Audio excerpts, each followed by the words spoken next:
اما بعد فاعوذ باللہ من الشیطان الرجیم بسم اللہ الرحمن الرحیم وآتا قلیلا وأکدا أعنده علم الغیب فہو یرا ام لم ينبأ بما فی صحف موسیٰ وإبراہیم الذی وفا اللہ تزر وازرة وزر اخرى ولیس للانسان الا ما سعى وَأَنَّ سَعْيَهُ سَوْفَ يُرَى ثُمَّ يُجْزَاهُ الْجَزَاءَ الْأَوْفَى وَأَنَّ إِلَىٰ رَبِّكَ الْمُنْتَهَى صدق اللہ العظیم۔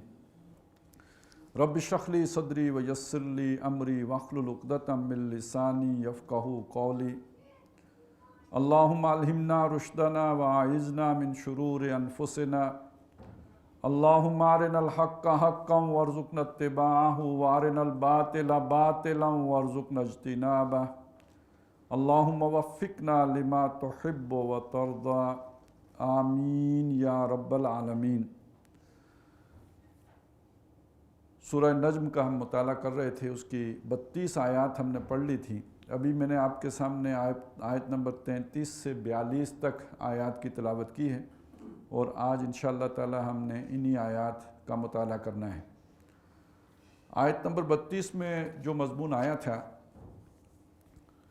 اس کا ایک رخ تو یہ تھا کہ وہ لوگ کہ جو بڑے بڑے گناہوں سے مجتنب رہتے ہیں، کبیرہ گناہوں سے اپنے آپ کو بچاتے ہیں، اور جس چیز کی نفی کی گئی تھی وہ یہ کہ بعض اوقات نیکی کا غلبہ، نیکی کا غلو، اپنے آپ کو پاک صاف کرنے کا جذبہ اتنا شدت اختیار کر لیتا ہے کہ وہ خود ایک درجے میں برائی کی کیفیت اختیار کر لیتا ہے۔ اصل میں ہر چیز میں اعتدال درکار ہے۔ محبت کا جذبہ ہو تو وہ بھی اعتدال کے اندر ہی ہے، اگر نہیں تو وہ دیوانگی اور جنون اور ایک پاگل پن کی کیفیت تیاری کر دیتا ہے۔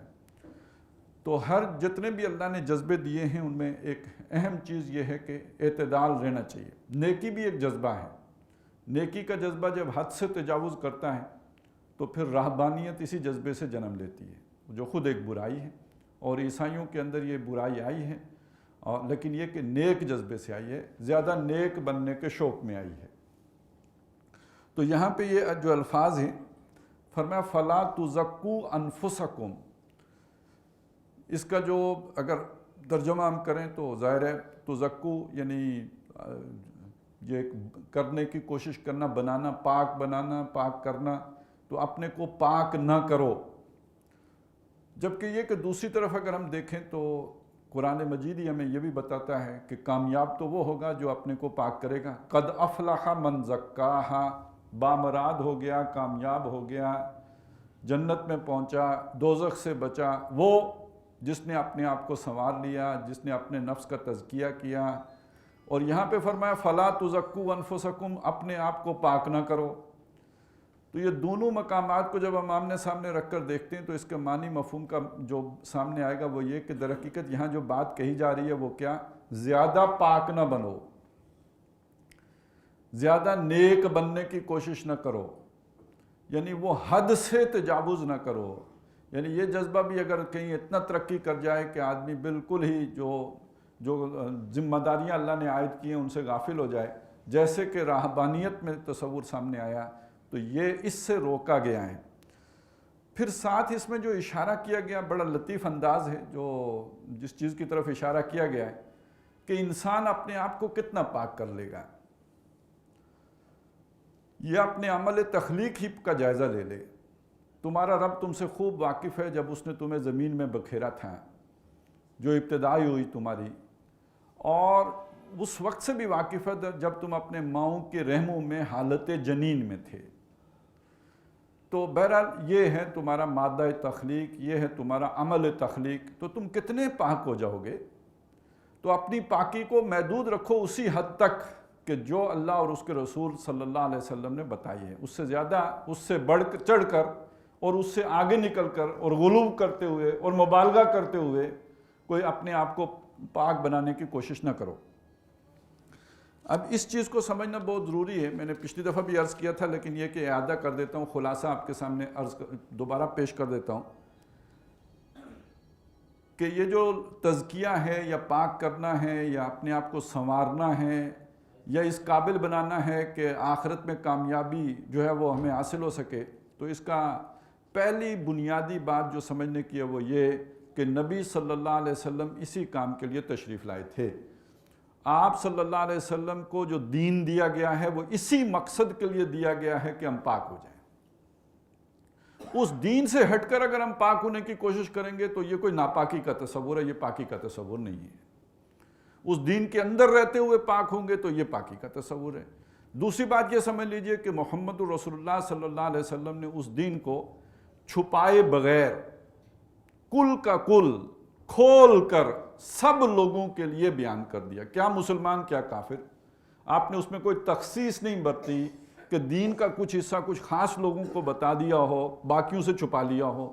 نعوذ باللہ من ذالک، ایسا کوئی تصور نہیں ہے، اور اگر کسی کا ہے تو یہ گمراہ کن تصور ہے، اس کا اپنا جو ہے وہ گھڑا ہوا تصور ہے، من گھڑت تصور ہے۔ نبی اکرم صلی اللہ علیہ وسلم آئے تبیین کرنے کے لیے تھے، وضاحت کرنے کے لیے تھے، دین کو جو ہے وہ بالکل بین صورت میں سامنے پیش کرنے کے لیے۔ آپ نے کچھ نہیں چھپایا۔ یہ چھپانا تو نعوذ باللہ ایک درجے میں خیانت کی بات ہے، اور کسی نبی سے اور پھر محمد رسول اللہ صلی اللہ علیہ وسلم سے اس طرح کا کوئی تصوری محال ہے۔ تو پہلی بات یہ کہ نبی اکرم صلی اللہ علیہ وسلم کی تعلیمات ہی ہیں کہ جو ہمیں نجات دلانے والی ہیں، جو ہمیں پاک کرنے والی ہیں، جو ہمارا تزکیہ کرنے والی ہیں۔ دوسری بات یہ کہ آپ نے ان تعلیمات کو برملا بیان کیا ہے، انہیں چھپایا وہ پایا نہیں ہے، یا کچھ مخصوص لوگوں کے خفیہ طور پر کچھ بتا دیا ہو، ایسا ویسا کچھ بھی نہیں ہے۔ سب کو کھلے عام کھول کے سب کے سامنے رکھتی ہے، کھلی کتاب ہے آپ کی تعلیمات۔ اب آئیں تیسری بات، اور تیسری بات بہت ہی اہم ہے، اور وہ تیسری بات یہ ہے کہ یہ جو نبی اکرم صلی اللہ علیہ وسلم نے تصور دیا ہے، اس میں پاک بننے کے لیے جو زیادہ ضروری چیزیں ہیں انہیں فرائض کہا ہے، اور پھر اس پاکی میں جو خوبصورتی پیدا کرنے والی چیزیں ہیں وہ ہیں نوافل۔ اور یہ فرائض و نوافل صرف نمازوں میں نہیں ہیں، یہ ہر میدان میں۔ روزہ ہے تو روزے فرض بھی ہیں اور روزے نفل بھی ہوتے ہیں۔ صدقہ خیرات ہے تو صدقہ خیرات وہ بھی ہے جو فرض ہے، زکوٰۃ، اور صدقہ خیرات وہ بھی ہے جو نفل ہوتے ہیں، جو آپ کسی کو جو ہے وہ چپکے سے دیتے ہیں۔ تیسری بات یہ ہے کہ نمازوں کا تو ہمیں پتہ ہی ہے، اسی طرح کا معاملہ حج کا بھی ہے۔ تو جتنے بھی ہمارے فرائض ہیں ان فرائض کے ساتھ ایک نوافل کا تصور بھی ہے۔ فرائض وہ ہیں جو کھلے عام کرنے ہیں، سب برملا کرنے ہیں، لوگوں کے سامنے کرنے ہیں، اعلانیہ کرنے ہیں، اور نوافل وہ ہیں جتنے چھپ کر ہوں، جتنے پوشیدہ ہوں، جتنے لوگوں سے چھپا کر ہوں، اتنے جو ہے محمود ہیں، اتنے پسندیدہ ہیں، اتنے اچھے ہیں۔ اب آپ دیکھیے نا، زکوٰۃ اعلان لی جائے گی، سب کے سامنے لی جائے گی، جو نہیں دے گا اس کے خلاف جنگ ہوگی۔ اور صدقہ خیرات دایاں ہاتھ دے تو بائیں کو پتہ نہ لگے۔ نوافلیں، اب آپ پر فرض نماز، وہ فرض نماز آ کے مسجد میں پڑھیں، سب کو پتہ ہو کہ آپ نماز پڑھتے ہیں، اور اگر آپ نہیں آتے تو دوسرے آپ کے گھر پتہ کرنے جائیں آپ بیمار ہو گئے، کیا ہو گیا، یہ فرض ہے۔ اس کے مقابلے میں نوافل ہیں وہ آپ گھر میں پڑھیں، کسی کو نہ پتہ لگے، زیادہ اچھا ہے۔ بلکہ یہ کہ وہ جو عام طور پہ ایک بات کہی جاتی ہے کہ آپ گھر میں اٹھیں تو آپ کے گھر والوں کو بھی نہ پتہ چلے کہ آپ نے اٹھ کے تہجد پڑھ لیے ہیں یا کوئی نفل پڑھیں، یہ آپ کے حق میں بہت بہتر ہے، بہت اچھا ہے، بہت بہترین ہے۔ اسی طرح کا معاملہ روزوں کا بھی ہے۔ تو یہ بات سمجھ لیجئے کہ فرائض وہ ہیں جو اعلانیہ کرنے کے، اور نوافل وہ ہیں کہ جو چھپا کے کرنے کے ہیں، اور وہ آپ اور اللہ کے درمیان ہی رہیں تو سب سے بہتر صورت ہے۔ اچھا، اب اس میں ایک جو بے ترتیبی ہو جاتی ہے وہ یہ ہوتی ہے، یا یوں کہہ لیجئے کہ شیطان انسان کو جو ورگلاتا ہے، ظاہر ہے جو جذبہ اس کے اندر ہے اسی سے اسے ورگلائے گا نا۔ کسی میں اگر اقتدار حاصل کرنے کا جذبہ ہے تو اسے اسی رستے پہ آگے لے کے جائے گا، کسی میں دولت جمع کرنے کا جذبہ ہے تو اسے دولت کے رستے میں گمراہ کرے گا، کسی کا شوق نیکی کا ہے تو شیطان یہ تو نہیں کر سکتا کہ اسے نیکی سے ہٹا کر دولت جمع کرنے پہ لگا دے۔ شیطان کے لیے بہت آسان ہے کہ اسے نیکی کے رستے ہی ورگلا دے، گمراہ کر دے، بھٹکا دے، اسے حد اعتدال سے آگے لے جائے، مبالغہ کرا دے، غلو کرا دے۔ وہ غلو کیا ہو سکتا ہے؟ وہ غلو یہی ہو سکتا ہے کہ نوافل میں لگے رہو، فرائض رہ جائے۔ ایک آدمی ساری رات جو ہے وہ نفل پڑھتا رہے اور اس کے بعد صبح کے وقت سو جائے، فجر سے پہلے سو جائے، اس کی آنکھ نہ کھلے، اس کی فجر کی نماز قضا ہو جائے۔ آپ ذرا سوچئے اور بتائیے کہ یہ ساری رات کے نفل پڑھنا اس کے لیے افضل تھا یا فجر کی نماز باجماعت پڑھنا اس کے لیے افضل تھا؟ اور یہ اللہ کے نبی صلی اللہ علیہ وسلم نے فرمایا کہ اس کے ان نوافل کے مقابلے میں اصل تو وہ نوافل اس کی غفلت کا سبب بن گئے جنہوں نے اس کو فرض نماز سے غافل کر دیا۔ یہ جو بات ہمیں صرف نفلوں اور نماز کے ذریعے سے سمجھ میں آئی ہے، اس کو ذرا پوری زندگی کے اوپر جو ہمارے فرائض ہیں، اللہ تعالیٰ نے جو چیزیں فرض کی ہیں، جو حرام کی ہیں، ان کے اوپر تاریخ کر کے دیکھیں۔ ایک آدمی فرائض کوئی فرض ہے اس کا وہ تاریخ ہے، اس نے حج نہیں کیا ہے، یا یہ کہ وہ اس کے جو شرعی پردہ اس پر عمل نہیں کرتا ہے، یا یہ کہ وہ کسی حرام کا مرتکب ہے، سود خوری کرتا ہے یا شراب پیتا ہے، اب اس کی زندگی کا کوئی فرض اس سے ترک ہو رہا ہے۔ اب مجھے بتائیے کہ کوئی نفل، کوئی صدقہ، کوئی خیرات، کوئی نفلی حج، کوئی نفلی روزے، کوئی نفلی عمل، کوئی نفلی جو ہے وہ کوئی اس کی محنت اور جد و جہد، کوئی جہاد، اس کے اس ترک کیے ہوئے فرض کا جو ہے وہ بدل ہو سکتا ہے؟ تو بعض مریض لوگ، بعض یوں سمجھیے اللہ کو دھوکہ دینے کی کوشش کرنے والے لوگ، یا یہ کہ دھوکہ کھائے ہوئے لوگ یہ سوچتے ہیں کہ اس ذریعے سے ہمیں چلیں، اگر وہ ہماری وہاں پہ کوئی کمی ہے تو مجبوری ہے، اور یہ کہ کیا کریں، کاروبار تو سودی لین دین کے بغیر چلتا نہیں ہے، تو اب اس کے بدلے میں ہم نے جو ہے اشراق بھی پڑھ لی ہے، اس کے بدلے میں ہم نے چاشت بھی پڑھ لی ہے، اس کے بدلے میں ہم تہجد بھی پڑھتے ہیں، یہ سارے یہ ترتیب الٹ جاتی ہے۔ تو اللہ کا تقرب، اللہ کا قرب، اپنا تزکیہ چاہنا یا اپنے کو پاک کرنا، اس کے لیے ضروری یہ ہے کہ پہلے فرائض پر عمل ہو، اس کے بعد نوافل کا درجہ آئے گا۔ اب میں اسے دوسرے انداز میں آپ کے سامنے رکھوں، ایک آدمی کے اوپر دین کو قائم کرنا، دین کی تبلیغ کرنا فرض ہے، جیسے کہ ہم از روئے قرآن سمجھتے ہیں کہ اقامت دین کی جد و جہد کرنا فرض عین ہے۔ وہ اس جد و جہد کا اگر تارک ہے، نہیں کر رہا ہے، اسے سمجھ بھی ہے، ایک وہ شخص ہے جسے نہیں سمجھ، چلیں اتمام حجت کا مسئلہ ہو گیا، اس کو ایک طرف رکھ دیں، جس کو سمجھ بھی آ گئی ہے، سمجھ آنے کے بعد بھی وہ اقامت دین کی جد و جہد نہ کر رہا ہو، اور یہ کہ وہ سمجھتا ہو کسی دوسرے ذریعے سے نفل پڑھ کر تزکیہ ہو جائے گا، تو اب یہ اپنے آپ کو دھوکہ دے رہا ہے یا نہیں دے رہا ہے؟ اب اس کو جو ہے نا وہ کسی نہ کسی درجے میں شیطان نے چرکہ لگا دیا یا نہیں، کہ اسے نفلوں میں مست کر کے اس کا جو فرض تھا اس سے اسے غافل کر دیا۔ اب اس سے بھی ایک خطرناک شے ہے جو اور میں آپ کے سامنے رکھنا چاہتا ہوں، اور اس کو ذرا سمجھ لیجئے، اور وہ میں نے بیان بھی کی تھی، صرف تازہ کر رہا ہوں، اور وہ چیز یہ ہے کہ دیکھیے اللہ کے نبی صلی اللہ علیہ وسلم نے فرمایا کہ ایک شخص ہجرت کرتا ہے، جہاد کرتا ہے، تو اس کو وہ ہجرت اور اس کا وہ جہاد بھی دنیا کی خاطر ہو سکتا ہے۔ ہجرت سے بڑا نیک عمل تو کوئی نہیں ہے نا، ایک آدمی گھر بار چھوڑ کے نکل آیا ہے۔ جہاد فی سبیل اللہ سے بڑا نیک عمل تو کوئی بھی نہیں ہے، ایک آدمی اپنی جان ہتھیلی پہ لے کے نکل آیا ہے۔ لیکن اللہ کے نبی صلی اللہ علیہ وسلم فرماتے کہ نہیں، آخر وہ شہید جو اللہ کی راہ میں جس نے جان دی ہوگی، حدیث میں آتا ہے یا نہیں کہ وہ منہ کے بل گھسیٹ کے دوزخ میں ڈالا جائے گا؟ کیوں؟ اس کی نیت، اس کا ارادہ، اس کی خواہش، اس کی موٹیویشن، اس کا موٹیو، وہ کوئی اللہ کی رضا، آخرت کا اجر نہیں تھا، بلکہ اس نے اپنی جان اس لیے دی کہ وہ مشہور ہو کہ بڑا بہادر آدمی ہے، اس کے بعد اس کے نام کا ڈنکا بجے، جری، بہادر، بطل جلیل۔ اسی طرح سخی کا معاملہ وہ بھی اسی حدیث میں آتا ہے، اسی طرح عالم کا معاملہ وہ بھی اسی حدیث میں آتا ہے۔ اتنے بڑے بڑے اعمال، لیکن یہ کہ اگر اس کے پیچھے جذبہ، نیت، موٹیو ایسا ہے کہ جو اس آخرت پر ایمان اور اللہ پر ایمان کا مظہر نہیں ہے، تو یہ عمل بھی جو ہے وہ صفر کی جو ہے وہ ویلیو رکھے گا، وزن رکھے گا اللہ کی ترازو میں۔ اب ایک شخص انتہائی نیک ہے، انتہائی متقی ہے، انتہائی پرہیزگار ہے، اس کا جذبہ عمل کیا ہے، اس کی نیت کیا ہے، اس کے اندر کیا چھپا ہوا ہے، اس کا ہمیں نہیں پتہ۔ لہٰذا یہ تو وہاں پہنچیں گے تو معلوم ہوگا کہ یہ نیکی در حقیقت جو ہمیں نیکی نظر آ رہی تھی، نیکی تھی بھی یا نہیں تھی۔ اب اس کا نتیجہ کیا نکلنا چاہیے؟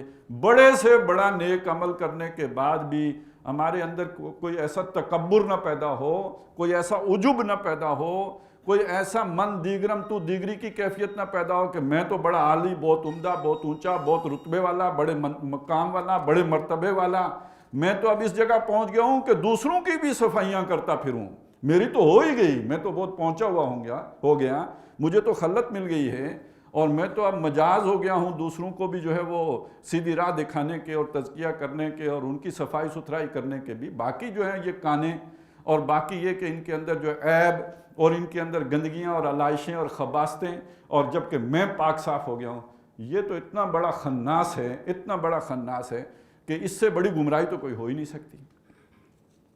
تو ان ساری چیزوں کو اگر آپ سامنے رکھیں تو جو چیز چھن کے سامنے آتی ہے، نکھر کے سامنے آتی ہے، جو یہاں پہ کہا فَلَا تُزَكُّوا أَنفُسَكُمْ، یعنی اپنے آپ کو دوسروں سے زیادہ نیک نہ گردانو، نیک نہ سمجھو. یہ نہ سمجھو کہ دوسرے میں عیب ہیں. ہو سکتا ہے کہ وہ جو تمہیں عیب نظر آ رہا ہو وہ اس کی خلقی کمزوری ہو. اب خلقت تو اس کی جو بھی تخلیق ہے وہ تو اللہ کی ہے، اور اس خلقی کمزوری کی وجہ سے اگر اس سے کوئی عمل میں کوتاہی ہو رہی ہے تو اللہ تعالیٰ اس سے درگزر کرنے والے ہیں. بلکہ اس میں کمال تو بات یہ ہے کہ دیکھیے کوئی نیکی جب اللہ کے ہاں وہ اس کا وزن ہوگا تو معلوم ہوگا نیکی ہے یا نہیں ہے، بلکہ ہو سکتا ہے کہ وہاں اس کا وزن ہی صفر نکلے. اور جیسے بہت سی جگہوں پہ آتا ہے نا قرآن مجید میں کہ ان کے عمل ہوں گے، بڑے بڑے عمل ہوں گے، ہم اڑا کے رکھ دیں گے. وَقَدِمْنَا إِلَىٰ مَا عَمِلُوا مِنْ عَمَلٍ فَجَعَلْنَاهُ هَبَاءً مَنْثُورًا. اور یہ بھی کہ ان کے اعمال گویا سراب کی مانند ہو جائیں گے، جیسے کہ پیاسا خیال کرتا ہے پانی ہے، جب وہاں پہنچتا ہے تو اسے کچھ نہیں ملتا، وہ ایک پیاسے کا پیاسا ہی رہ جاتا ہے. تو یہ وہ ساری چیزیں پیش نظر ہوں تو انسان کے اندر نیکی کا تکبر نہیں آئے گا، نیکی کا غرور نہیں آئے گا، اپنے پاک صاف ہونے کا جو ہے وہ تصور اس کے اندر نہیں ابھرے گا.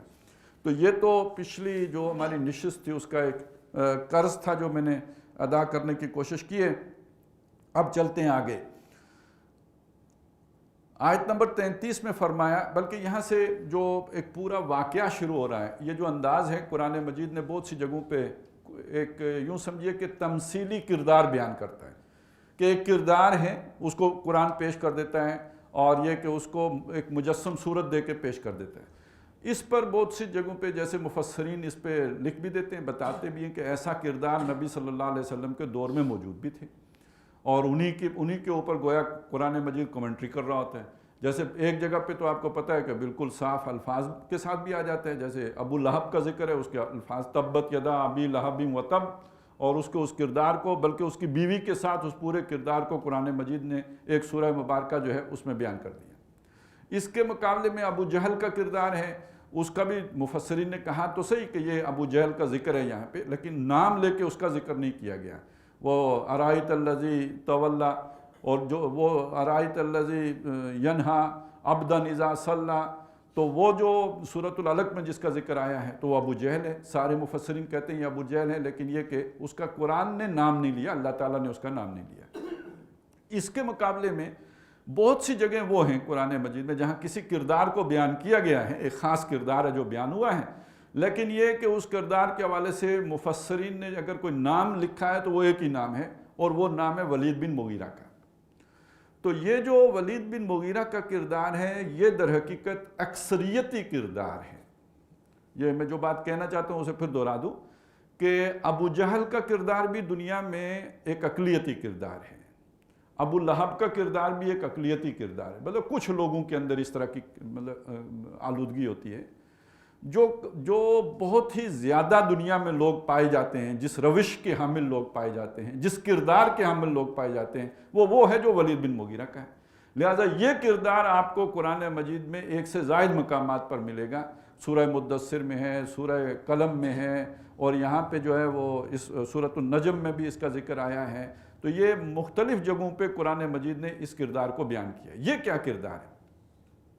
یہ ایک سیانہ کردار ہے، ایک سمجھدار کردار ہے، ایک جسے ہم کہتے ہیں دنیا کے اعتبار سے ایک ہوشیار، چالاک، سمجھدار آدمی کا کردار ہے، جو دیکھتا ہے کہ اس وقت حالات کیسے ہیں اور ان حالات کے اندر مجھے کیا قدم اٹھانا چاہیے، کیا کام کرنا چاہیے، لوگوں کو خوش رکھتے ہوئے، لوگوں کو ساتھ لے کر چلتے ہوئے، لوگوں سے فرکشن پیدا کیے بغیر، ان سے جھگڑا وغیرہ کھڑا کیے بغیر، پرامن طریقے سے پیسفلی لوگوں کے ساتھ چلنا، اور جو اگر تھوڑا بہت کچھ ہو تو وہ جسے کہتے ہیں کچھ گیو اینڈ ٹیک کر لینا، کمپرومائز کر لینا، کبھی ان کی مان لینا، کبھی اپنی منوا لینا. یہ دنیا میں سمجھا جاتا ہے کہ یہ آدمی وہ ہے ایڈجسٹیبل آدمی ہے.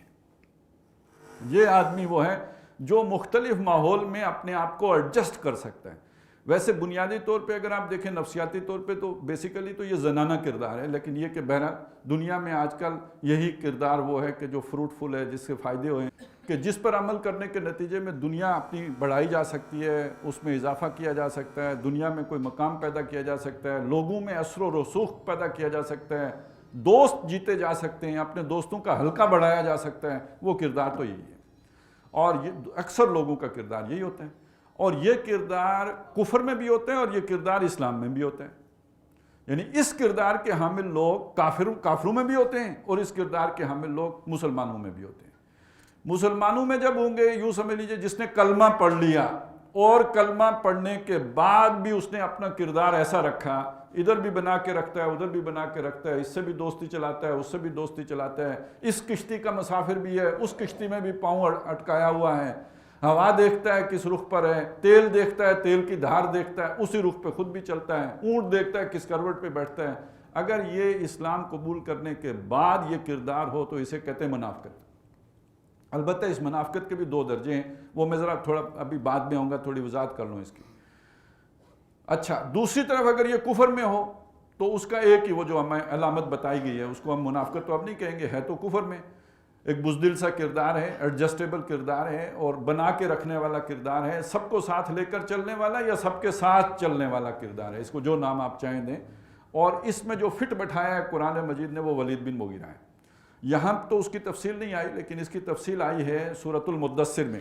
میں تھوڑا سا وہ آپ کو وہ حصہ اگر سنا دوں تو آپ کو اندازہ ہوگا کہ اس کردار کی جو نمایاں جو خاص طور پہ خصوصیات ہیں وہ کیا ہیں۔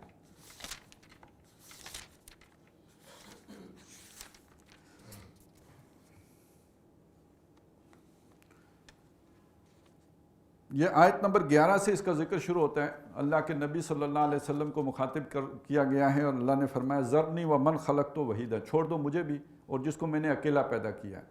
یعنی یہ اس کا بھائی کوئی نہیں تھا، بہت دولت مند آدمی تھا۔ وجعلت لہ مالا ممدودا، اس کو میں نے مال دے دیا، بڑا پھیلا ہوا مال، بہت وسیع، بہت کشادہ مال دیا۔ وبنین شہودا، بیٹے ہیں جو اس کے پاس رہتے ہیں۔ ایسا نہیں کہ ایک بیٹے وہ ہوتے ہیں کہ جو کام کاج کے سلسلے میں دور دراز چلے جائیں، تو جن لوگوں کے پاس وسائل ہیں وہ بیٹوں کو دور کیوں بھیجیں؟ ان کے بیٹے ان کی نگاہوں کے سامنے رہتے ہیں، ہر وقت ان کی آنکھوں کی ٹھنڈک ہیں۔ وَبَنِينَ شَهُودًا وَمَهَّدتُ لَهُ تَمْهِيدًا، اور میں نے اس کے لیے بچھا دیا، یعنی تمہید یعنی میدان ہموار کر دیا، اس کے لیے دنیا کمانا آسان کر دیا، یعنی وہ کوئی مشکل نہیں تھا اس کے لیے۔ ثُمَّ يَطْمَعُ أَنْ أَزِيدَ، اب یہ الفاظ یاد رکھیے گا، وہ اب بھی طمع رکھتا ہے کہ اسے مزید ملے۔ اس مزید کی وضاحت میں جب واپس سورۃ النجم میں جاؤں گا تو وہاں کروں گا۔ اب اس کی طمع ہے کہ اسے اور بھی ملے، کلا، ہرگز نہیں، انہ کان لآیاتنا عنیدا، اس لیے کہ بے شک وہ ہماری آیات کا دشمن نکلا۔ سأرہقہ صعودا، تو میں اسے چڑھائی چڑھاؤں گا۔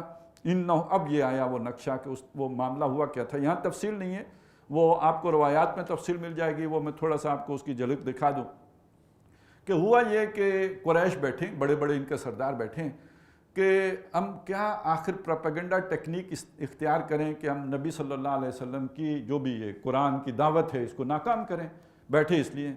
تو ایک صاحب نے کہا کہ ہم کہتے ہیں کہ قرآن مجید جو ہے یہ شاعری ہے، تو لگتا تھا کہ محفل کے اندر اس کے جو ہے وہ اس پر جو ہے اتفاق ہو جائے گا، تو یہ چپ کر کے بیٹھا رہا۔ جب اس نے دیکھا کہ ٹرینڈ جو ہے نا ایک ہی طرف جا رہا ہے، تو اب اس نے کہا کہ میں کچھ عرض کرنا چاہتا ہوں، اور اس کے بعد اس نے کہا کہ دیکھیں شاعری ایک فن ہے، میں اس فن سے آشنا ہوں، میں نقد بھی کر سکتا ہوں، میں ناقد ہوں اور مجھے اس کے باریکیاں معلوم ہیں۔ تو قرآن مجید کسی بھی اعتبار سے شاعری نہیں ہے، یہ شاعری اگر تم سمجھتے ہو تو بالکل غلط سمجھتے ہو، یہ بات چلے گی نہیں، بیوقوف لوگوں پر شاید چل جائے، کوئی عقل مند آدمی اسے قبول نہیں کرے گا۔ قرآن شاعری ہرگز نہیں ہے۔ پوری محفل نے اس کا اثر قبول کیا، ظاہر ہے ایک بڑا جو ہے جہاندیدہ آدمی سمجھا جاتا تھا، سیانہ تو ہے، اور سیانے آدمی کی بات سن کے سارے چپ ہو گئے، انہوں نے بات سمجھ میں آ گئی۔ اس کے بعد پھر یہ ہوا کہ کسی اور نے تجویز پیش کی کہ ہم کہتے ہیں کہ محمد صلی اللہ علیہ وسلم کاہن ہیں۔ کاہن لوگ بھی کچھ غیب کی باتیں بتا دیا کرتے، وہ شیطان آ کے جو ان کی کانوں میں پھونکے مارتے تھے تو اس کو وہ 2-4 گریں لگا کے لوگوں کے سامنے پیش کر دیتے۔ اس نے کہا کہ دیکھو، پہلے لوگوں نے بات چیت کی اور پھر اس کے بعد یہ بولا، اس نے کہا کہ نہیں، یہ کہانت بھی نہیں ہے، اس لیے کہ کاہن لوگوں کا کردار جس طرح کا ہوتا ہے نبی اکرم صلی اللہ علیہ وسلم کا کردار اس سے بہت بلند کردار ہے. وہ تو بالکل ہی ایک گھٹیا قسم کے لوگ ہوتے ہیں, میلے کچیلے اور صفائی ستھرائی سے دور, وہ ان کے اوپر جو ہے میل کچیل ہٹی ہوتی ہے, اور پھر یہ کہ ان کی باتیں بے ربط باتیں ہوتی ہیں, ان کے اندر کوئی سیکوینس نہیں ہوتا اور ان کو کوئی لاجک نہیں ہوتی, بے تکی باتیں ہوتی ہیں. تو وہ اور قرآن مجید تو ایسا نہیں ہے. اچھا, اب ان کو تو اپنی پڑ گئی, انہیں نئی مصیبت کھڑی ہو گئی, معلوم ہوتا ہے یہ بھی گیا, نہ مانتا ہے کہانت ہے, نہ مانتا ہے شاعری ہے, تو اس کا مطلب ہے یہ گیا. اب ان کو جو اس کے بارے میں خطرہ ہوا اور اسی کی وجہ سے پھر ان کی آنکھیں بدلی اور ان کے انداز بدلے, تو یہ پہچان گیا, سیانت ہے نا, پہچان فوراً گیا, بدلے ہوئے تیور اور ان کے جو انداز بدلے ہوئے دیکھے. تو اب اس کے بعد اس نے جو اپنی پوزیشن چینج کی وہ ہے کہ جس کو قرآن مجید نے پھر پورا اس کا ایک نقشہ اللہ تعالیٰ نے کھینچ کے رکھ دیا ہے. فَإِنَّهُ فَكَّرَ وَقَدَّرَ, تو اس نے تفکر کیا, بڑے غور و فکر کرنے والی صورت بنائی. وہ جیسے ہمیں تصویر ایک دیکھتے ہیں نا علامہ اقبال کی, تو اس طرح کی اس نے اپنی شکل بنائی. وَقَدَّرَ, اور اس نے ایک اندازہ لگایا. فَقُتِلَ كَيْفَ قَدَّرَ, اب اللہ کا غصہ, یہ قتل کیا جائے اس نے کیا اندازہ لگایا. ثُمَّ قُتِلَ كَيْفَ قَدَّرَ, پھر قتل کیا جائے اس نے کیا اندازہ لگایا. ثُمَّ نَظَرَ, اب وہ نقشہ اس نے پھر نگاہ اٹھا کے دیکھا, جیسے بڑا مدبر آدمی, بڑا فلسفی, بڑا جو ہے وہ سیانہ بیانہ آدمی جو ہے وہ غور و فکر فرما رہا ہو, تو اس نے نظر اٹھا کے دیکھا. ثُمَّ عَبَسَ وَبَصَرَ, پھر اس نے جو ہے تیوری چڑھائی اور پھر اپنی گال تھپ تھپائی. ثُمَّ أَدْبَرَ, پھر اس نے منہ موڑا. منہ کسے موڑا؟ پیٹھ دکھائی نا, دبر, پیٹھ دکھانا, منہ موڑنا, یو ٹرن لینا. کس چیز سے؟ یعنی قرآن کی طرف بڑھ رہا تھا. جب اس نے کہا شاعری نہیں ہے تو قدم آگے بڑھ گیا نا. جب اس نے کہا یہ کہانت نہیں ہے تو ایک قدم اور آگے بڑھ گیا. اب لوگوں کے انداز دیکھ کے پھر اس نے یہ سارا ڈرامہ رچا کے, اداکاری کر کے, فنکاری کر کے, اس کے بعد اس نے کہا, یعنی اس نے منہ موڑا اور وَاسْتَكْبَرَ, گھمنڈ کیا, یعنی اپنے آپ کو بہت بڑا جانا. میں اتنا دولت مند آدمی, میں ان کمزور لوگوں کے ساتھ جا کے بیٹھتا اچھا نہیں لگوں گا. اتنے بڑے لوگوں میں, انفلوئنشل لوگوں میں بیٹھا ہوں, ان سے اٹھ کر میں اپنی کمپنی بدل لوں, اپنی صحبت بدل لوں, اپنی مجلس بدل لوں, اور کس کی مجلس میں چلا جاؤں؟ ان کی مجلس میں چلا جاؤں کہ جن کے نہ پاس اختیار ہے, نہ دولت ہے, نہ ان کے پاس کوئی اقتدار ہے, ان کے پاس جا کے بیٹھ جاؤں. یہ اس کے اندر گھمنڈ آیا. وَاسْتَكْبَرَ فَقَالَ, تو اس نے کہا ان ھذا الا سحر یوسر, یہ نہیں ہے قرآن مگر یہ ایک جادو ہے جو چلا آ رہا ہے. اب یہ اس نے ایک بہانہ سازی کی اور لوگوں کے سامنے جو بھی اپنا ایک ڈرامہ جو ہے وہ ڈھونگ رچایا, وہ اس نے ان کے سامنے پیش کر دیا. یہ ہے اس شخص کی شخصیت. اور دنیا کے اعتبار سے تو بہرحال وہ اچھی بات کہی ہے ہمارے خان صاحب نے کہ لیڈر تو آدمی تبھی بنتا ہے جب اسے یو ٹرن لینا آتا ہو, اس کے بغیر تو وہ لیڈر نہیں بن سکتے. یہاں اس نے بھی لیا, یہ جا رہا تھا ایک رخ پہ, جب اس نے دیکھا لوگ فالو نہیں کریں گے تو آپ لیڈر تو تبھی ہو کہ لوگ آپ کو فالو کریں, لہٰذا آپ نے فوراً ایک جو ہے یو ٹرن لینے میں اس نے دیر نہیں لگائی. تو دنیا میں تمام وہ لوگ جو ترقی کرتے ہیں ان کے اصول تو یہی ہیں. وہ رفٹ تو نہیں پیدا کرتے, وہ فرکشن تو نہیں کریٹ کرتے, وہ کسی سے جھگڑا تو نہیں مول لیتے, وہ کسی پر اس طرح بے لاگ تنقید تو نہیں کرتے, وہ کسی کی برائی اس کے سامنے بیان تو نہیں کرتے. وہ کہتے ہیں سر آپ سے زیادہ عقل مند تو دنیا میں کوئی ہے ہی نہیں. وہ تو چاپلوسی جانتے ہیں, وہ تو خوشامد جانتے ہیں, وہ تو بات سے بات بنانا جانتے ہیں, بلکہ یہ کہ مزاج دیکھ کر بات کرنا جانتے ہیں. یہ لوگ ہوتے ہیں جو آگے بڑھتے ہیں. اور یہ وہ کردار ہے جو ولید بن مغیرہ کا کردار ہے. اور یہ کردار اگر کفر میں ہوگا تو ولید بن مغیرہ کا کردار ہے. یہ کردار اگر اسلام میں ہوگا تو یہ منافقانہ کردار ہے. لیکن اس کردار کے حامل آدمی کا مسئلہ اصلی کیا ہوتا ہے؟ یہ قربانی نہیں دے سکتا, یہ ایثار نہیں کر سکتا, یہ جان جوکھوں میں نہیں ڈال سکتا, یہ اپنا مال پانی کی طرح نہیں بہا سکتا جیسے ابو بکر صدیق رضی اللہ تعالیٰ عنہ اور حضرت عثمان رضی اللہ تعالیٰ عنہ نے بہا دیا تھا. یہ اس کا بنیادی مسئلہ ہے, جان و مال کا تحفظ. اور اس کو اگر آپ اس انداز میں بیان کریں دنیا کی محبت تو غلط نہیں ہوگا, یا اسے اس انداز میں بیان کریں بزدلی تو بھی غلط نہیں ہوگا, یا بے غیرتی کہہ لیں تو بھی غلط نہیں ہوگا. اب جب یہ اس کے اندر یہ کمزوری ہے تو ایمان لانے کے بعد بھی ظاہر ہوگی. اب جب ظاہر ہوگی تو اس کے بعد اس کے پاس دو راستے ہیں. ایک راستہ یہ ہے کہ دیکھیے مجھ سے یہ کمزوری ہوئی ہے اور میں اپنے آپ کو کوئی جو ہے بہانہ نہیں بناتا، غلطی میری ہے، میں نے غلط کیا ہے، میں معافی مانگتا ہوں. اگر یہاں تک بات رہتی ہے تو یہ ضعف ایمان ہے اور اللہ تعالیٰ معاف کرنے والا ہے. اللہ کے نبی صلی اللہ علیہ وسلم بھی ایسے شخص کے لیے دعا کرتے ہیں اور اللہ بھی معاف کرتا ہے. یہ نفاق نہیں ہے، یہ ضعف ہے، یہ کمزوری ہے. لیکن جب وہ اپنی عزت کی خاطر کہ میں اتنا بڑا آدمی ہوں، میری بزدلی سامنے آ گئی، تو یہ بڑی خرابی کی بات ہے. وہ جھوٹ بولے کہ اصل میں تو اس موقع پر اس لیے حاضر نہیں ہو سکا کہ میرے پیٹ میں بڑا شدید درد تھا، یا یہ کہ میری بیوی تکلیف میں مبتلا تھی، میں اسے چھوڑ کے نہیں آ سکتا تھا. اس طرح کا جب وہ کوئی جھوٹا بہانہ بنا لے گا تو یہ نفاق کا آغاز ہو جائے گا. اسی کی اگلی منزل پھر وہ جھوٹی قسم کھانا ہے، اور اس سے اگلی منزل جو سچے لوگ ہیں ان سے نفرت ہو جانا ہے. یہ نفاق کے مختلف درجے ہیں جو آگے چلیں گے. لیکن یہ کہ یہ کردار دونوں طرف ہوتے ہیں، یہ اسلام میں بھی ہوتے ہیں اور کفر کی طرف بھی ہوتے ہیں. اور اس میں کی بدترین صورت وہ ہے جو وہ اس کی تھی، ابو لہب کی تھی. اس کا تو ظلمات بعضها فوق بعض کی گویا مثال ہے. اور وہ تو اتنا بزدل شخص تھا کہ غزوہ بدر میں خود شریک بھی نہیں ہوا. ابو جہل ہے، اس نے آ کے گردن کٹائی ہے، لیکن اس نے اپنی جگہ پہ کرائے کا ایک بندہ بھیج دیا کہ جاؤ میری طرف سے تم لڑو اور مزدوری کرو. تو اب یہ سارا پس منظر ذہن میں رکھے اور ان آیات کو پڑھیں. افرائیت الذی تولا، تو آپ نے دیکھا اس شخص کو جو مڑ گیا، وہ ادبرا، جس نے یو ٹرن لے لیا، جس نے پیٹھ دکھا دی، جو پیچھے مڑ گیا. افرائیت الذی تولا وآتا قلیلا واکدا، اور اس نے دیا تھوڑا اور روک لیا. یہ تو ترجمہ ہو گیا لفظی، لیکن اس کے اصل مفہوم کیا ہے؟ تھوڑا دینے کا مطلب کیا ہے؟ ظاہر ہے پیسے دینے کا مطلب نہیں ہے، کوئی چندہ نہیں دیا، کوئی درہم و دینار نہیں دیے، کوئی اونٹ لا کے صدقہ خیرات نہیں کیے. یہ دیا تھوڑے کا مطلب یہاں پہ در حقیقت یہ ہے کہ وہ ایمان کی طرف آیا تھوڑا، بڑا تھوڑا. اس نے اپنا آپ ایمان کے حوالے تھوڑا کیا، اسلام کے حوالے تھوڑا کیا. یہ وہ تصور ذہن میں رکھیے نا، ادخلوا فی السلم کافہ، داخل ہو جاؤ اسلام میں پورے کے پورے. تو وہ پورے کے پورے داخل ہونے کے بجائے تھوڑا سا قریب آیا، داخل ہوا، نزدیک آیا. وہ جو اس نے دو باتوں کا رد کر کے وہ جو ہے وہ قرآن مجید کی حقانیت کی طرف بڑا تھوڑا. وہ آتا قلیلاً، تھوڑا عطا کیا، تھوڑا خرچ کیا، تھوڑا اپنے آپ کو آگے بڑھایا. وہ اقدا، پھر رک گیا.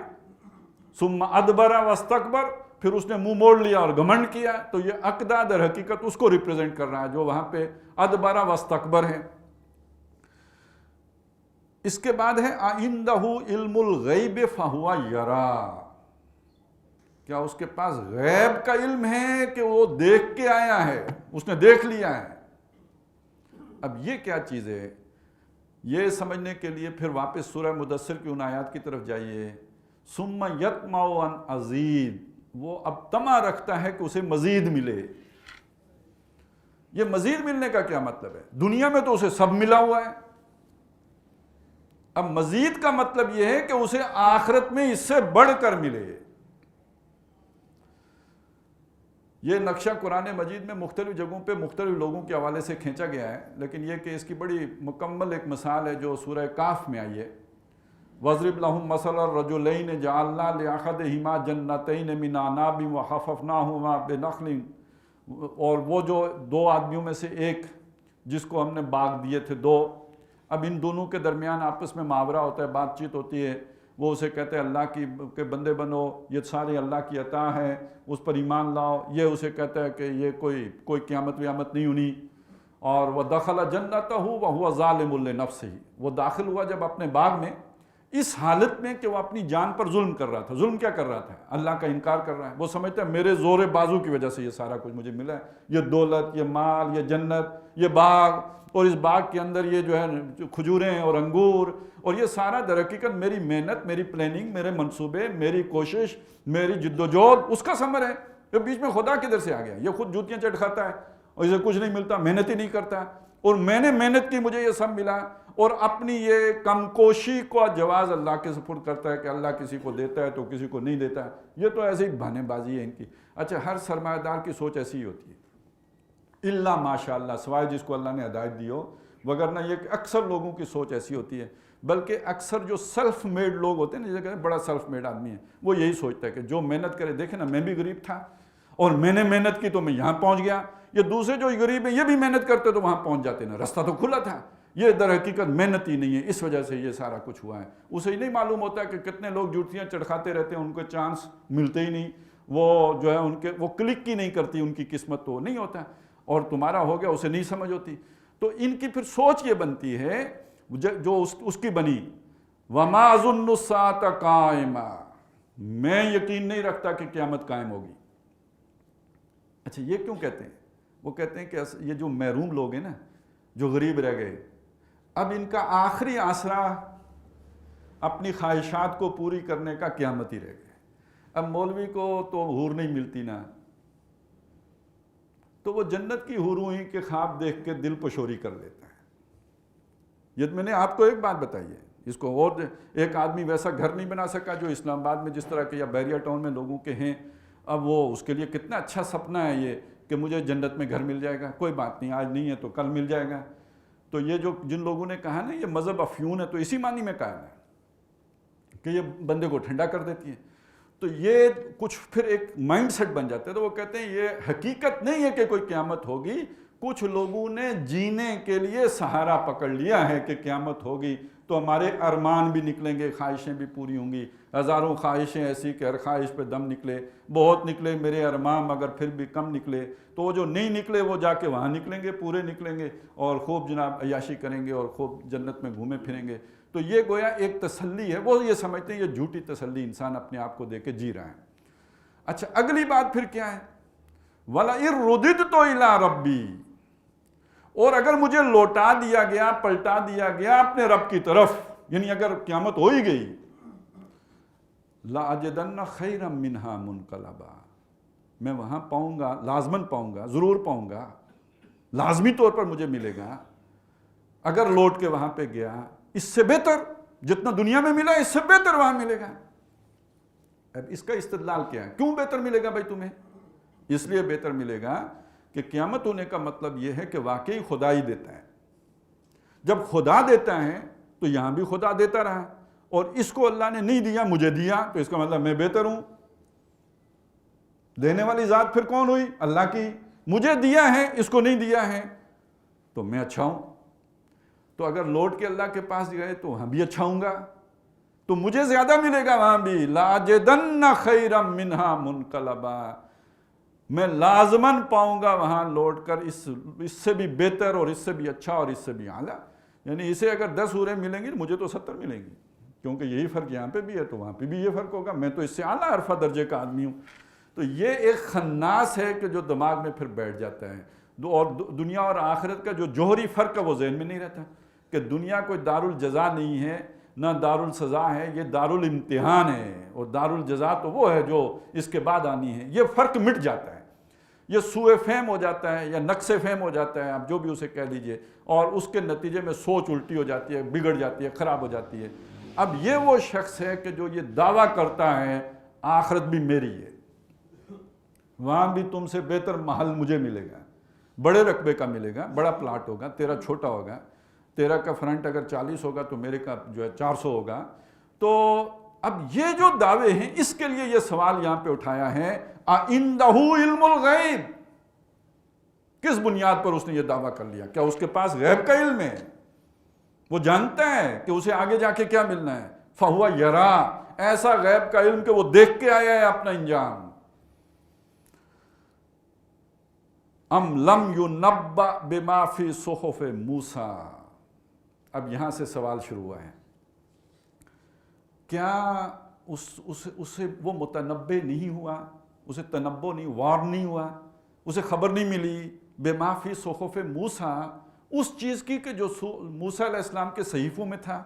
وَإِبْرَاهِيمَ الَّذِي وَفَّى، اور وہ ابراہیم کے صحیفوں میں تھا، وہ ابراہیم جس نے پورا کیا. اب یہ پورا ایفا اسی سے بنا نا، ایفا عہد، عہد پہ پورا اترنا، اور وفات کا لفظ بھی اسی سے. فوت وہ ہو جاتا ہے، یعنی جو ہمارے ہاتھ سے نکل گیا وہ تو فوت ہو گیا. اور یہ جو وفا ہے، ایفا ہے، یا یہ کہ توفا ہے، وفات دے دینا، اس کا مطلب ہے کسی کو پورا پورا وصول کر لینا. متوفا کہتے ہیں، ویسے ہم متوفی کہتے ہیں لوگ، یہ غلط تلفظ ہے. متوفی تو وفات دینے والے کو کہیں گے، متوفا جس کو پورا پورا لے لیا گیا. تو وہ ابراہیم جس نے پورا دیا، ایفا کیا، اپنا وعدہ پورا کیا۔ اب یہ کس شے کے بدلے میں کہا؟ یہ جو اسی سورہ مبارکہ میں ہم نے پہلے پڑھا تھا، ام للانسان ما تمنا، انسان کے لیے وہی کچھ ہے جو اس نے تمنا کی۔ اب یہ تمنا تھی نا، عندہ علم الغیب فہو یرا، اس کی تمنا تھی کہ مجھے جنت میں بھی بہت ملے۔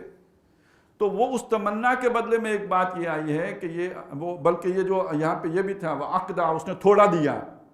تھوڑا دینے سے جنت نہیں ملتی، پورا دینے سے ملتی ہے۔ اس ابراہیم کی بات اس تک نہیں آئی کہ جس نے پورا دیا، اور وہ پورا کیا ہے؟ جیسے سورہ بقرہ میں آتے ہیں نا کہ ابراہیم کو اس کے رب نے آزمایا، اور اس نے اس ساری فاتمہن، جتنے امتحان اس کے رب نے اس سے لیے ان سب میں پورا اترا۔ وہ کیا کیا امتحان ہے؟ اب دیکھیے، ایک بڑے گھر میں پیدا ہوئے، ان کے لیے اپرچونٹی ہے کہ وہ بھی بڑے بن جائیں۔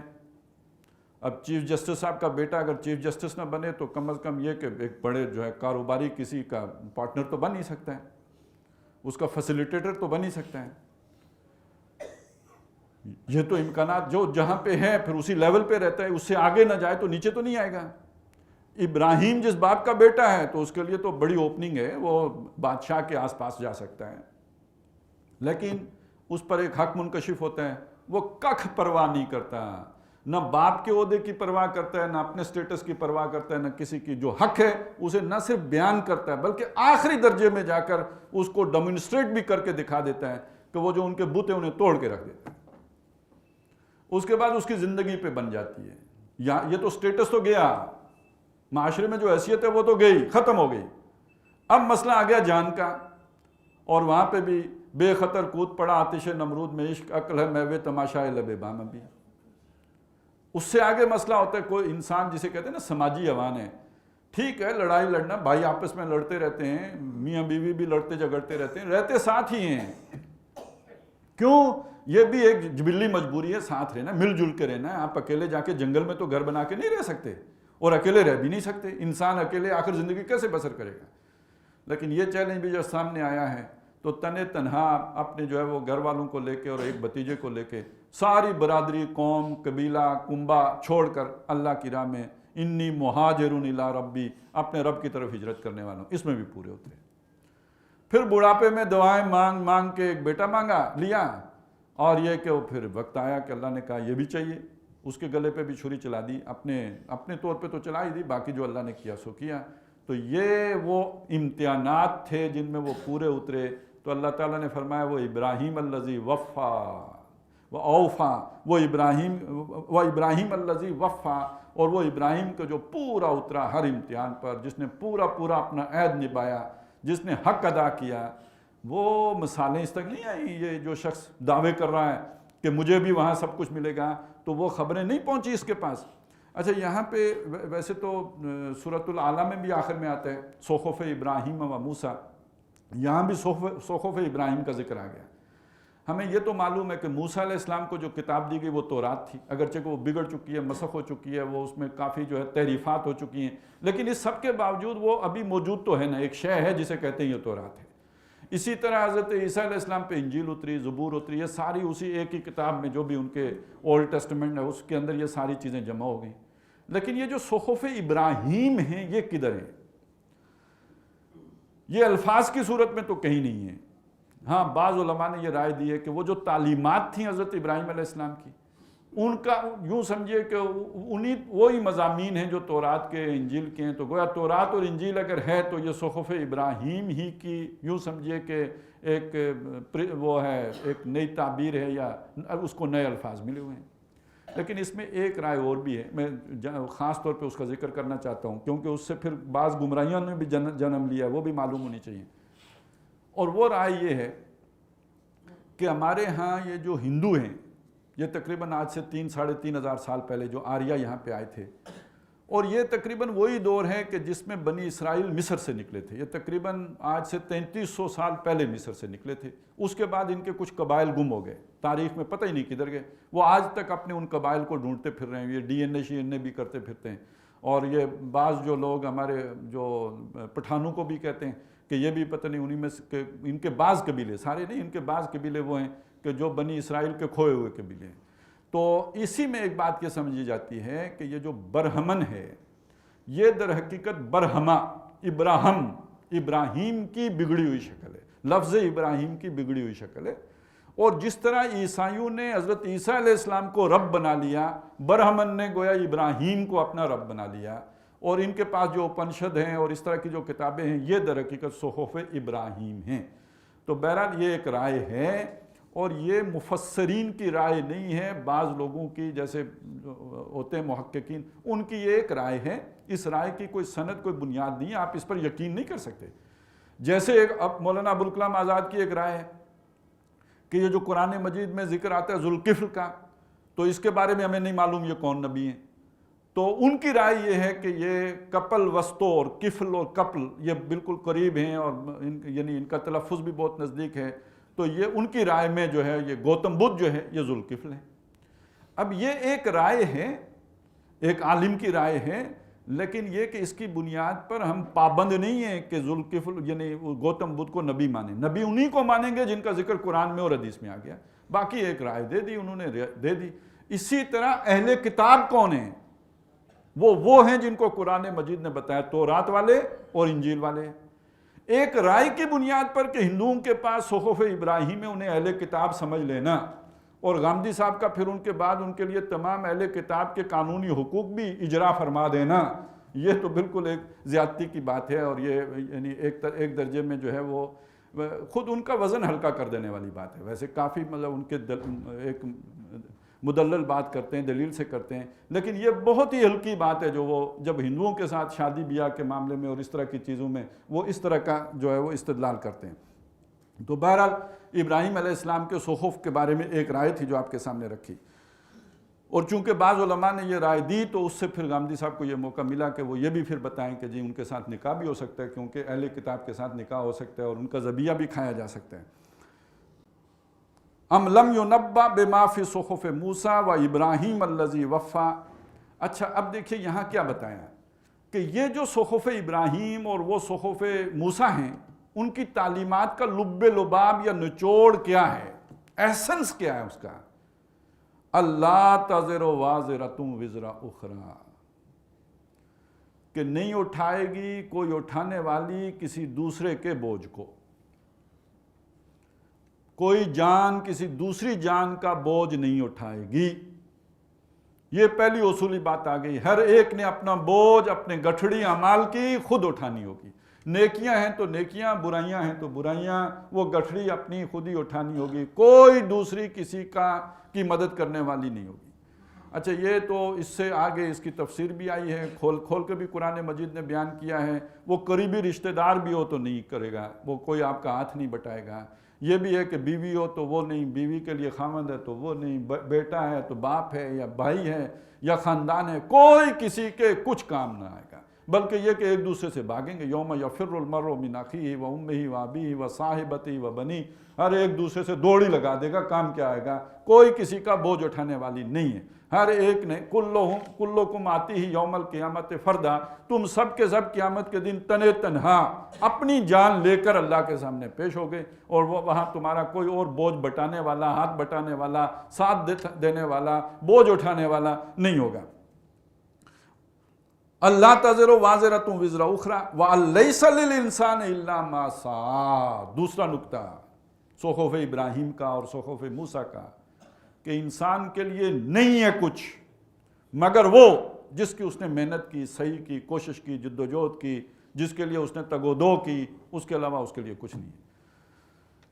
یہ وہ مقام ہے جو باقی ساری چیزوں کو پھر کاٹ دیتا ہے۔ وہ جو ہم تصورات رکھتے ہیں نا کہ وہ تھوک کے حساب سے پیچھے بھیجتے رہتے ہیں، تو وہ بھیجنے کی گنجائش یہاں جا کے ختم ہو جاتی ہے۔ ہاں وہ جو حدیث میں آیا ہے کہ انسان کے نیک اعمال جو اس نے نیک کام کیے، کوئی کنواں کھودا تھا، کوئی رستہ بنا دیا تھا، تو اس کے مرنے کے بعد جسے جو ہم کہتے ہیں صدقہ جاریہ یا نیک اولاد، تو جان لیجئے یہ اس کی محنت ہے۔ اولاد نیک ہے تو اس نے کوئی محنت کی ہے، جس کے بدلے میں ان پر کچھ اس نے مشقت کی ہے، کوئی وقت لگایا ہے، اس نے انویسٹ کیا ہے، تو یہ تو گویا وہی عمل ہے جو وہ کر کے گیا ہے، اس کے پھل اب آ رہے ہیں۔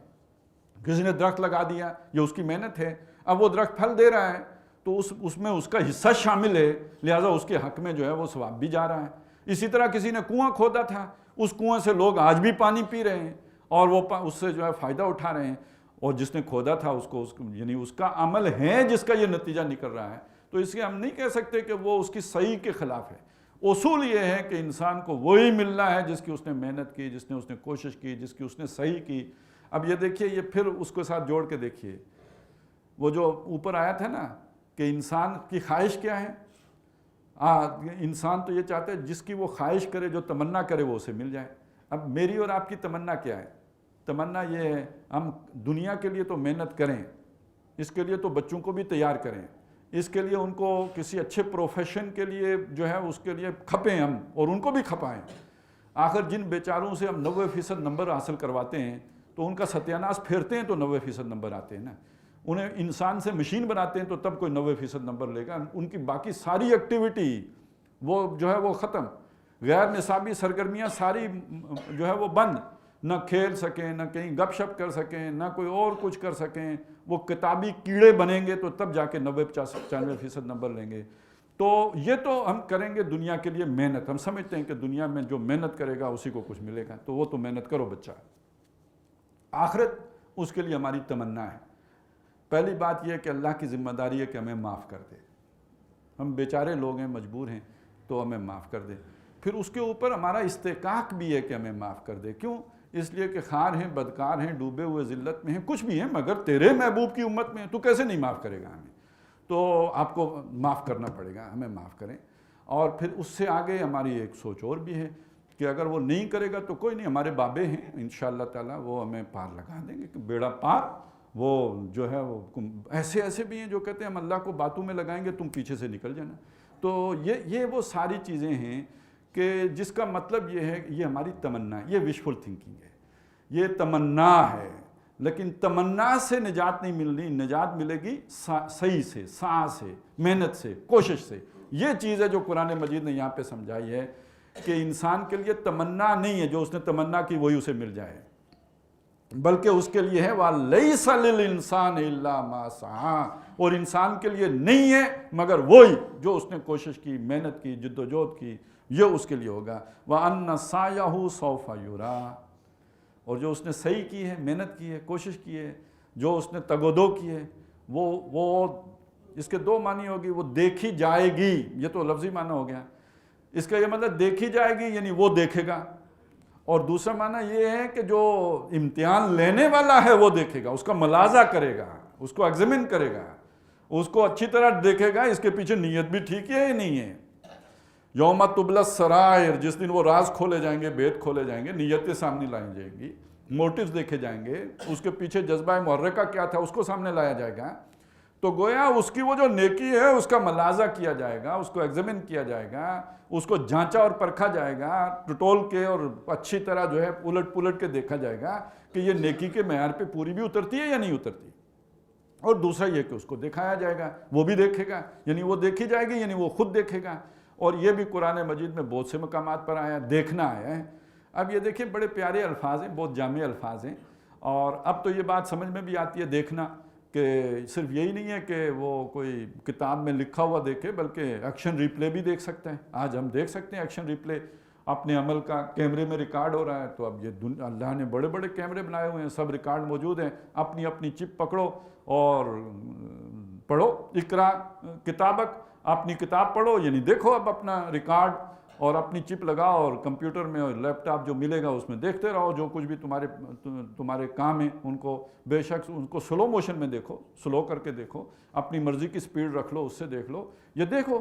باقی یہ کہ اب دیکھنے کے بعد اس کا نتیجہ کیا نکلے گا یہ اللہ کا کام ہے، وہ چاہے تو نیکی کو قبول کرے، چاہے تو رد کر دے، وہ چاہے تو برائی کو پر سزا دے، چاہے تو برائی کو معاف کر دے، لیکن دیکھنی پڑے گی۔ ایسا نہیں ہے کہ ایک کام کیا ہے وہ دیکھا نہ جائے، وہ دیکھنا پڑے گا، وہ سامنے آئے گا، فسوف یرا، وہ عنقریب اسے دیکھے گا، وہ نیکی کی صورت میں ہو یا بدی کی صورت میں ہو۔ فمن یعمل مثقال ذرۃ خیرا یرا ومن یعمل مثقال ذرۃ شرا یرا، وہ شر ہو یا خیر ہو وہ اسے دیکھے گا ضرور، اس کے بعد یہ ہے کہ اللہ کا اختیار ہے، چاہے تو اس کو معاف کر دے اور چاہے تو اس کو اس پر سزا دے اور چاہے تو اس کی نیکی قبول کر لے اور چاہے تو اس کی نیکی کے اوپر آبجیکشن لگا کے ریجیکٹ کر دے۔ اچھا پھر یہ بھی ہوتا ہے کہ نیکی ہے، آپ کی نیکی ہے اور وہ نیکی کسی اور کھاتے میں نکل ہی گئی کیونکہ آپ نے کسی کو کوئی گالی دی ہوئی تھی، کسی کی غیبت کی ہوئی تھی، کسی کا پلاٹ غصب کیا ہوا تھا، اب وہاں اس کے بدلے میں تو پیسے تو نہیں دیے جا سکتے، کوئی کرنسی نہیں ہے وہاں پہ سوائے اس کے کہ آپ کے بدلے میں نیکیاں اس کو دے دی جائیں جس کے ساتھ آپ نے کوئی نقصان کیا ہوا ہے۔ تو نیکی تو آپ کی ہے، دیکھ تو لی ہے آپ نے، لیکن کام کسی اور کے آ گئی، آپ کے کام نہیں آئے، وہ کسی اور کے کھاتے میں چلی گئی۔ وَأَنَّ سَعْيَهُ سَوْفَ يُرَىٰ ثُمَّ يُجْزَاهُ الْجَزَاءَ الْأَوْفَىٰ، پھر اسے بدلہ دیا جائے گا پورا پورا، اس میں کمی بیشی نہیں ہوگی، آنچ ماسا جو ہے وہ بالکل پورا پورا بدلہ دیا جائے گا۔ وہ ایسا نہیں ہے کہ عدالتی کالعدم ہو جائے، بلکہ یہ کہ جو بھی ہوگا فن خان ہو، نخرے والا ہو، ٹور والا ہو، جس قسم کا بھی ہو، یہ کہ یا غریب ہو یا امیر ہو، اس سے کوئی فرق نہیں پڑے گا، اسے پورا پورا بدلہ ملے گا۔ وَأَنَّ إِلَىٰ رَبِّكَ الْمُنْتَهَىٰ، اور ان کتابوں کی تعلیمات، ان صحف میں یہ بات بھی آئی ہے کہ تمہاری انتہا تمہارے رب کے پاس ہے۔ ایک سفر ہے جو تم چلے جا رہے ہو، چل رہے ہو، پہنچنا کہاں ہے؟ یہ سفر تمام کہاں ہوگا؟ یا ایھا الانسان انک کادح الی ربک قدحا فملاقیہ، تو یہ تکلیفیں اٹھاتا، سفر کی مشقتیں جھیلتا، پریشانیوں سے گزرتا، غم و آلام کے تھپیڑے سہتا، چلا جا رہا ہے، جا کے تو نے اپنے رب سے ملاقات کرنی ہے۔ ایک سفر ہے، چل رہا ہے، کھڑے جا کے رب کے سامنے ہونا ہے، اس نے حساب دینا ہے۔ تو اللہ تعالیٰ اس سے پہلے وہ کھڑا ہونے سے پہلے ہمیں اس کھڑے ہونے کا احساس ہمارے دلوں میں جاگزیں کر دے، ہمیں اس کی جو ہے یقین پیدا کر دے۔ وَأَمَّا مَنْ خَافَ مَقَامَ رَبِّهِ، اور وہ کہ جو اپنے رب کے سامنے کھڑے ہونے سے خوف کھاتا رہا، ڈرتا رہا کہ میں آج جو کر رہا ہوں کل اللہ کے سامنے جا کے پیشی ہوگی، یہ سارا وہاں پہ دہرایا جائے گا، دکھایا جائے گا، میں اس میں وہ میرے سامنے ریپیٹ کیا جائے گا۔ تو وَأَمَّا مَنْ خَافَ مَقَامَ رَبِّهِ وَنَهَى النَّفْسَ عَنِ الْهَوَىٰ، اور اس نے اپنے آپ کو خواہش نفس سے روکا، فَإِنَّ الْجَنَّةَ هِيَ الْمَأْوَىٰ، تو جنت اس کا ٹھکانہ ہوگا۔ اور اس کے مقابلے میں جو مستغنی رہا، بے پرواہ رہا، من چاہی زندگی بسر کی، من موجی رہا، آزاد خیال رہا، اور یہ کہ لبرل رہا اور رسی توڑایا گھوڑا بنا رہا، تو وہ ہے کہ پھر جس کا ٹھکانہ جو ہے وہ دوزخ ہوگا۔ تو اللہ تعالیٰ اس سے ہمیں بچائے اور دنیا میں من چاہی کے بجائے رب چاہی زندگی بسر کرنے کی توفیق عطا فرمائے۔